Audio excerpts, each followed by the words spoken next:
How's it going, everyone? Today we're taking a look at a new budget small form factor battery that's on the market. It's the Mini V-Lock by Andycine.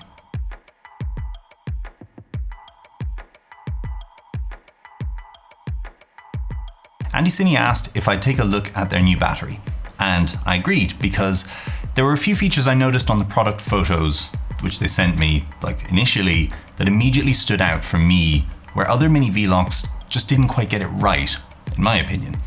I asked if they'd send me 2 units instead of just 1, so I could test them against each other for consistency as well. And they obliged. The batteries carry a solid 95 watt-hour capacity at 14.8 volts, so that's about 6,400 milliampere hours, which I found to be more than enough for several hours of shooting with the A7S III, whilst also powering an external monitor, and if necessary, a follow focus motor. In terms of powering options, as it's a V-Lock battery, which complies with the standard of V-Lock, even though it's a Mini, it still fits all the other V-Lock size stuff.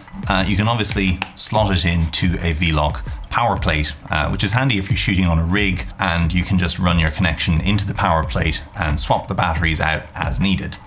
But if you're going for more of a minimal setup, you can use a dummy V-Lock plate or something like this, which converts a V-Lock to an NPF style connection on the back of the monitor. Or you can even just attach the battery to a cage or a gimbal or slider, etc. And in that case, the battery itself actually features 2 DTap ports there, as well as a USB-A port, which claims to be able to output 5 volts at 3 amps and 9 volts at 2 amps. Although in my testing, I could only get the batteries to output a max of 5 volts, even if the drawing appliance and cable were rated for up to 18 volts, such as the Nucleus Nano motor. Now, here's the thing that made me want to try these batteries out, that caught my eye. Most V-Lock batteries will feature a DTap port or 2. And generally speaking, they're on the sides. Much like these Yinchem 99 batteries, which have a DTap on either side and a USB port on top. I've spoken about them previously, and that's great when you're using a power plate because most of the ports on a power plate are also on the side. And so for cable management, it just makes sense to have those DTaps on the side as well. But when you take the battery out of the power plate and stick it on a dummy plate, I actually found that having the cables coming out of either side of the battery was counterproductive to keeping that minimal rig to a minimal size. For me and how I had my Blackmagic set up, for example, as a handheld unit, I actually needed to loosen that top handle to push it aside off balance enough that I could unplug the DTaps, feeding the camera and the monitor to switch out the battery when I needed to. And that might not seem like much, but it definitely convoluted a battery changing process, which the whole minimalist rig was sort of meant to avoid in the first place.